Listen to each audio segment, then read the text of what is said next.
Hello there folks, my name is Ben and this is a shots fired airsoft video, and this is going to be an unboxing of the FN Herstal licensed FN P90, which is a Cybergun, and I believe that Cyma, or Cyma, however you wish to pronounce it, is the OEM. Now this gun is I love it or hate it. I've always wanted one, although I've always kind of thought it was a tad ugly. I also would be the first person to admit I'm not the biggest fan of electric powered guns. I have used them in the past. They are a very efficient way of building an airsoft replica. However, that is about as far as it goes for me. I see them as kind of soulless. I appreciate all the technology that goes into them, MOSFETs and trigger units and all that sort of jazz. However, for me, gas blowbacks tend to be the preferable way to go. However, there can be no argument that for the money that you can pick up one of these for, whether you want the licensed Cybergun edition or whether you want the basic Cyma version, you cannot go wrong with one of these, usually. If we go through the box, we've got obviously FN Herstal trade. It does claim 522 FPS, that is on 0.12 BBs. In the information it does say 436 on 0.2s. However, this is from Patrol Base in England, so this is actually downgraded, as you can sort of see from the handwriting. So it should be firing about 340 FPS, hopefully. Hopefully they downgraded it to roughly within the limit of CQB. Other information, that would be 1.6 joules if it was standard. It has a maximum effective range of 60 yards according to the box. It's 510mm long or 20 inches long, and it's 2.23 kilograms or 4.9 pounds, and it has a mag capacity of 68, so it's a low cap, so no rattling around. That's another thing I don't like in AEGs, although again, having 450 rounds in your gun is a bit of an advantage compared to 68. Apart from that, so it's AEG powered soft air, 6mm as we expect. Box has lots of warning. We also have metal rail support, metal flash holder, metal gearbox, included BB speed loader, adjustable max accuracy system, that's probably going to be a hop up, and a 9.6 volt nickel hydride battery and charger included. Now, as to what quality that is, we'll see when we open the box. It's also the limited edition, which I believe under this there should be a large skull according to the pictures, which is pretty cool. Again, the boxes, that's the same but in French, and we've got a bit more information, mainly warnings. So let's have a look what's inside.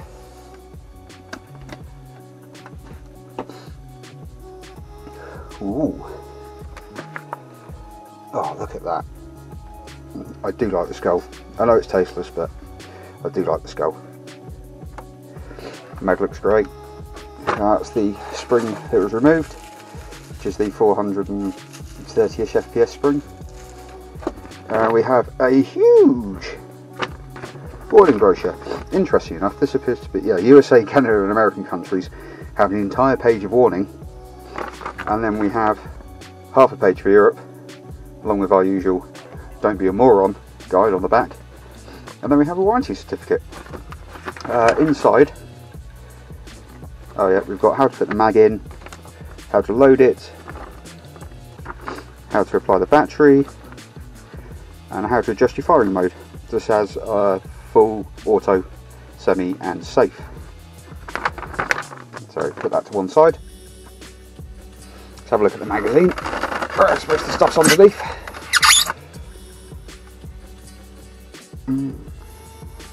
This is a good looking mag. You've got mouldings on the side. I believe this is probably the same as the Cyma edition mag. So it looks like that's where you load it. And it's nice, we've got a round loose going into the bottom just like on the Cyma edition.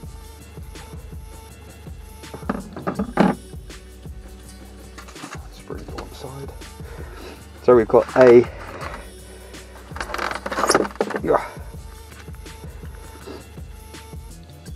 9.6 1100 milliamp hour battery. Do not charge battery more than 5 hours. And use the charger in the box only. I can assure you we won't be doing that, because the charger that's in this box is probably going to burn the house down.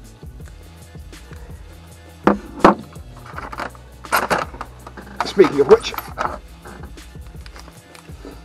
yes, we've got a standard 2-pin AC DC adapter charger, which puts out about 300 milliamp hours. So yeah, that would probably take about 4 and a bit hours to charge that battery. Standard small Tamiya connections. Yeah, pretty much standard for the course. We have, oh, that doesn't want to come out. Oh, that's in there. Give me a sec. That's better. I had to get my key in there and actually pop it out. But we have our standard speed loader. So see how long that lasts. I will use it for the reviews. And then last but not least, although we are missing a cleaning and jamming rod, which is probably going to be under the gun, we have the Cyma P90, or Cybergun itself, full of styrofoam, obviously. Hop adjuster door, so that's how you access and adjust your hop. It does feel quite nice actually. It's nice and weighty, especially considering there's no battery in it. I believe all of this is metal. Lovely. You've got faux charging handle, nice metal flash hider up front, the usual crazy P90 grip. There, and we've got safe, single and full auto. Yep. There we go, single, and then I believe full auto gives you the full trigger pull, although it will only fire one, I think, if you half pull the trigger. And then in the back we should have the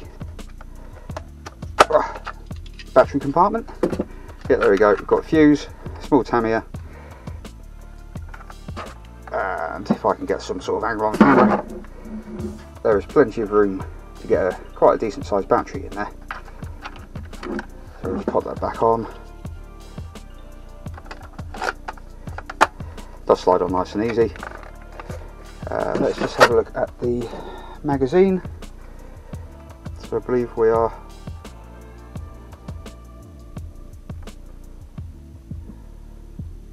how does that work?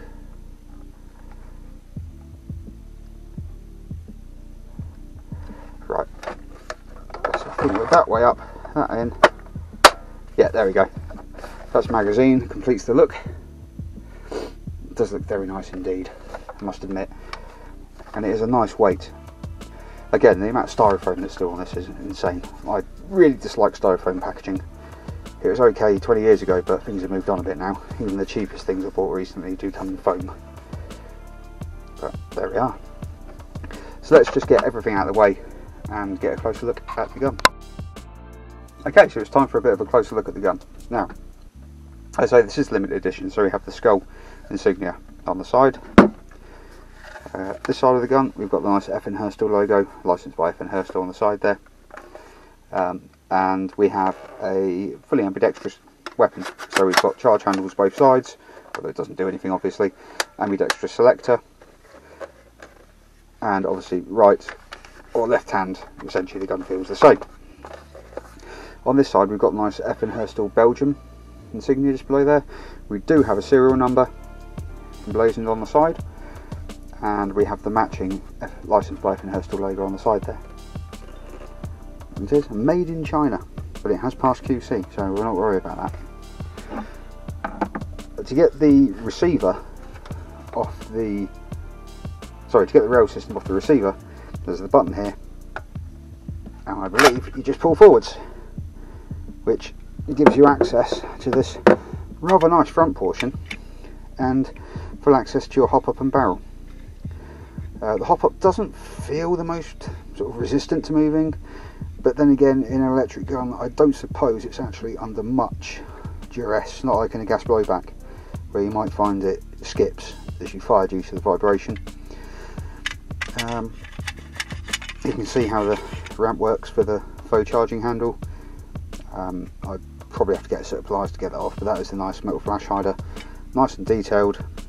The barrel does pretty much come to the end of the outer barrel that's inside of that, and then we have the nice little rail system across the top and two miniature rails on the side. We do have like a sort of pistol iron sight on the top rail, as you can see there. But aside from that, there isn't too much more to look at on there. The main body of the gun, obviously still quite heavy because it contains a large metal gearbox. I believe if this gearbox is the same as the basic Cyma version of this, we are looking at a version 6 gearbox. However, don't quote me on that, I will look it up afterwards, and if I'm incorrect, I will put a correction on the screen. Yeah, so I'm going to get the battery in it, and then we're going to see how it fires. So putting the battery in looks relatively simple. And that sounds like a weird statement, or like I'm talking down to people. However, I've had electric guns in the past where the battery is a nightmare to get in properly. So if we pop that off, there's a big button underneath, push in, pull down, and off that pops. So we get our connectors out, and our AEG high-end battery. Wow. And plug this in. And now we should, if all being well, be able to get that back in comfortably. However, comfortably does not necessarily mean it's going to be easy. I might end up taking that flag off sooner or later.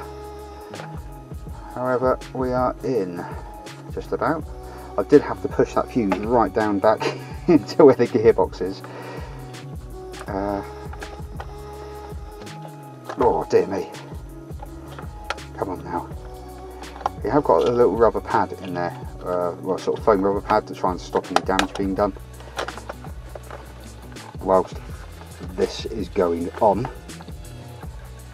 I'm just going to see.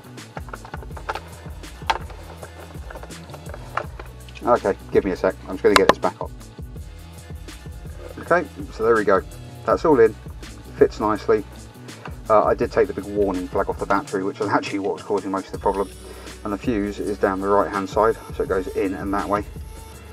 So now the back does just pop back on like that, and we're in. With the battery in, the gun is nicely weighted. It does feel really quite... I'm looking forward to using it, I will admit. This is quite rare for me to say about an electric gun. Now, we have no magazine in, and there's no rounds in the chamber. So if we pop it on safe, we have no trigger action. If we put it onto fire, we get a nice responsive trigger. I haven't charged the battery at all, so it might be 3/4 flat for all I know. I don't have a 2-pin adapter to hand, or my hobby charger, which is actually at my workshop at the moment. And if we go into full auto, I believe what we'll get is, yeah. So a full pull, we get full auto. So half pull, we get kind of like a double tap. Oh no, it is a, yeah. So when I'm not doing left-handed, it is a single pull for a single shot. And then if you put it all the way back, you get a full auto. I believe that was a battery just dipping out there as I pulled the trigger that last time. Right, so we're going to give the P90 a bit of a weigh up. The box says 2.3 kilos. This is fully loaded, battery in the back, magazine in, no rounds in it though, but you're only talking a very small difference.